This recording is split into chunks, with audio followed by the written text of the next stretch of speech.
ದಯಮಾಡಿ ನಮ್ಮ ಶಿಕ್ಷಣ ಉತ್ತಮ ಆಗಬೇಕು ಅಂದರೆ 100ಕ್ಕೆ 100 ಅತಿಥಿ ಶಿಕ್ಷಕರ ಬಗ್ಗೆ ನನಗೆ ಭಾಳ ಗೌರವ ಇದೆ. ಅವರೆಲ್ಲರೂ ಕ್ವಾಲಿಫೈಡೇ. ನೀವು ರಿಕ್ರೂಟ್ಮೆಂಟ್ ಮಾಡಿದರೆ ಅವರೆಲ್ಲ ಬಂದ್ಬಿಡ್ತಾರೆ. ರಿಕ್ರೂಟ್ಮೆಂಟ್ ಮಾಡಿದರೆ ಖಂಡಿತ ಒಳಗೆ ಬರ್ತಾರೆ. ಆವಾಗ ಅವ್ರಿಗೂ ಅವರಿಗೆ 8 ತಿಂಗಳು ಸಂಬಳ ಕೊಡ್ತಾರೆ, 10 ತಿಂಗಳು ಸಂಬಳ. ನಮ್ಗೆ ಯಾಕಪ್ಪ ಸಂಧ್ಯಾವತಿ 3 ಮಣ ಏನಂತಾರೆ, ಆ ಕೆಲಸನೂ ಮಾಡ್ತಾಯಿಲ್ಲ.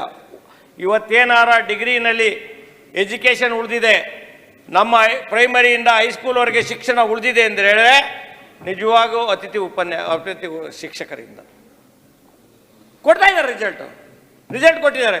ನಾನು ರೆಪ್ರೆಸೆಂಟ್ ಮಾಡ್ತಕ್ಕಂಥ ಜಿಲ್ಲೆಗಳು 1, 2, 3, 4 ರ್ಯಾಂಕ್ ನಮ್ಮದೇ ಬಂದಿದೆ. ಉಡುಪಿ ಫಸ್ಟ್ ಇದೆ, ಮಂಗಳೂರು ಸೆಕೆಂಡ್ ಇದೆ, 3rd ಶಿವಮೊಗ್ಗ ಇದೆ, 4th ರ್ಯಾಂಕ್ ಕೂರ್ಗ್ ಇದೆ. ಹಾಗಾಗಿ ಕ್ವಾಲಿಟಿ ಆಫ್ ಎಜುಕೇಷನ್ ಅದು ಯಾಕೆ ಬಂತು? ಇದೇ ಸದನದಲ್ಲಿ ಸಚಿವರಿಗೆ ನಾವು ಹೇಳಿದು, ಸ್ವಾಮಿ ದಯವಿಟ್ಟು ಯಾರ್ಯಾರೋ ಎಲ್ಲೋ ಕಾಪಿ ಹೊಡೆದು ಮಾಲ್ ಪ್ರಾಕ್ಟೀಸ್ ಮಾಡಿ ಇನ್ನೊಂದು ಮಾಡಿ ಅವರೆಲ್ಲ 25ನೇ ರ್ಯಾಂಕ್ ತಗೊಂಡಾರೆಲ್ಲ 1ನೇ ರ್ಯಾಂಕ್ ತಗೊಂಡಾರೆ ಅಂತೇಳಿ ಕ್ಯಾಮ್ರಾ ಹಾಕಿದ ಮೇಲೆ ಆ 1ನೇ ರ್ಯಾಂಕ್ ಬಂದರೆ 25ಕ್ಕೆ ಹೋದ್ರು.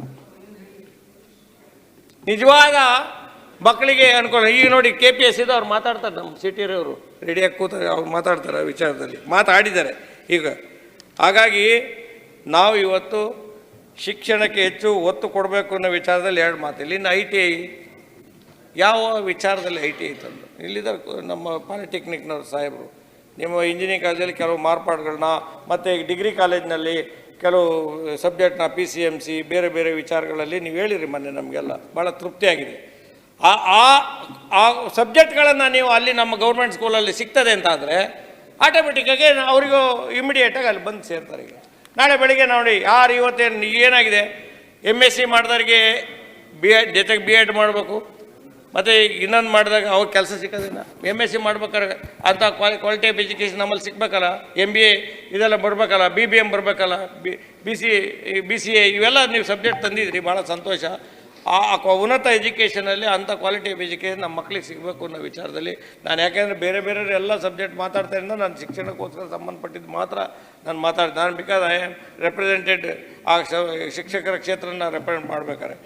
ಈಗ ನಮ್ಮ ಗೆಸ್ಟ್ ಟೀಚರ್ಸಿಗೆ ಇವತ್ತು ನೋಡಿ ನೋಡಿ ಇದೆ ನೋಡಿ 16,34,000 ರೂಪಾಯಿ ದಕ್ಷಿಣ ಕನ್ನಡ ಜಿಲ್ಲೆಯ ನಮ್ಮ ಶಾಲಾ ಶಿಕ್ಷಣ ಇಲಾಖೆ ಉಪನಿರ್ದೇಶಕರಿಗೆ ಇವತ್ತು ಯಾರು ಸರ್ಕಾರಿ ಸೆಕೆಂಡ್ರಿ ಶಾಲೆಗಳಿಗೆ ಇವತ್ತವರೆಗೂ ಕೂಡ ಪೇಮೆಂಟ್ ಆಗಲಿಲ್ಲ. ಈ ಥರ ನನ್ನ ಹತ್ರ ಸುಮಾರು ಒಂದು ಇಡೀ ದಕ್ಷಿಣ ಕನ್ನಡ ಜಿಲ್ಲೆದು, ಉಡುಪಿಯದು ಇದೆಲ್ಲ ಇದೆ, ಇನ್ಕ್ಲೂಡಿಂಗ್ ಕೂರ್ಗ್ ಕೂಡ ಇದೆ.